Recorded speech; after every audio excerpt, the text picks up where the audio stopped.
త్వరలోనే కృష్ణాష్టమి రాబోతుంది కదా! అందుకోసమే పాప కోసమని ఇలా కిరీటం రెడీ చేస్తున్నాను. ఓ 2-3 ఇయర్స్ బ్యాక్ వరకు నాకు కృష్ణాష్టమి గానీ, ఈ సెలబ్రేషన్స్ గానీ ఏమంత ఇంట్రెస్ట్ ఉండేది కాదు. కానీ ఒక్కసారి నేను కృష్ణుడిని నమ్మడం మొదలుపెట్టాక నాకెందుకో తెలీదు ఆ డే అంతా స్పెషల్‌గా మారిపోయింది. చిన్నప్పుడైతే కృష్ణాష్టమి వస్తే చాలు సెలవిస్తారు. తర్వాత టీవీ చూసుకోవచ్చు, ఇంట్లోనే ఉండొచ్చు అనే ఒక థాట్‌తో ఉండేదాన్ని. మార్నింగ్ లేచి లేవగానే టీవీ వేసేసి అల్లరిలో నెంబర్ 1 తన నంబర్ 21 అంటూ కార్టూన్స్ చూస్తూ కూర్చునేదాన్ని. మీలో ఎంతమందికి కార్టూన్స్ చూసే అలవాటు ఉందో కామెంట్ చేసేయండి. అయితే ఈరోజు పాప కోసమని ఇది రెడీ చేస్తున్నాను. అదేంటో తెలీదు కానీ కృష్ణుడిని తలుచుకున్న, ఆయన పాటలు వింటున్న మనసుకు ప్రశాంతంగా ఉంటుంది పాపకు. అందుకే ఈ కృష్ణాష్టమికి మా పాపని ఆ బుజ్జి కృష్ణుడిలా రెడీ చేయడం కోసం ఇంట్లో ఉన్న వాటితోనే ప్రిపరేషన్ స్టార్ట్ చేశాను. నాకేమో మరీ ఆడంబరాలు పోతూ అనవసరమైన ఖర్చులు చేయడం ఇష్టం ఉండదు.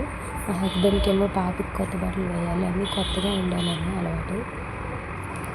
లాస్ట్కి ఎలా అయినా నేను అనుకున్నట్టే చేస్తున్నాను అనుకోండి. మీలో ఎంతమంది ఈ సంవత్సరం మీ పిల్లలకి ఫస్ట్ టైం కృష్ణుడి గెటప్ వేయాలనుకుంటున్నారు? నేనైతే చాలా ఎగ్జైటింగ్గా వెయిట్ చేస్తున్నాను. మా పాప ఆ చిన్ని కృష్ణుడిలా రెడీ అయినప్పుడు ఎలా ఉంటుందో చూడాలనేసి. ఆ చిన్ని కృష్ణుడి అల్లరిలో యశోదమ్మ ఎలా భరించిందో కానీ నా చిన్ని తల్లి అల్లరి మాత్రం భరించడం నా వల్ల కావట్లేదు అనుకోండి. రోజుకో దెబ్బ తగిలించుకుంటూ, రోజుకో వస్తువు విరగ్గొడుతూ తెగ అల్లరి చేస్తూ ఉంటుంది.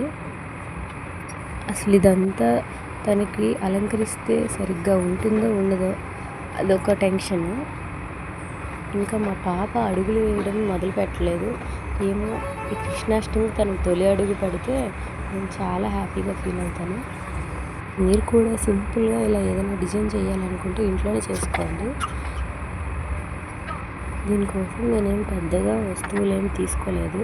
జస్ట్ మా ఇంట్లో ఉన్న 2 వెడ్డింగ్ కార్డ్స్ని, పైన ఉండే కార్డ్స్ని ఇలా కట్ చేసి వాటి మీద మా ఇంట్లో ఉన్న బ్యాంగిల్ స్టోన్స్, ఇంకా నా పాత డ్రెస్కి యూజ్ చేయని డ్రెస్కి స్టోన్స్ ఉన్నాయన్నమాట. ఇంకేం చేస్తాం, డ్రెస్ అలానే పడేస్తాను కదా, మళ్ళీ బయటికి వెళ్ళి స్టోన్స్ తేవడం ఎందుకని వాటి స్టోన్స్ లాగేసాను. లాగేసి నా దగ్గర ఆల్రెడీ బ్యాంగిల్స్ నేను రెడీ చేసినప్పుడు ఉండే గుమ్మ ఉంది, ఆ గుమ్మ పెట్టేసి చక్కగా డెకరేషన్ చేశాను.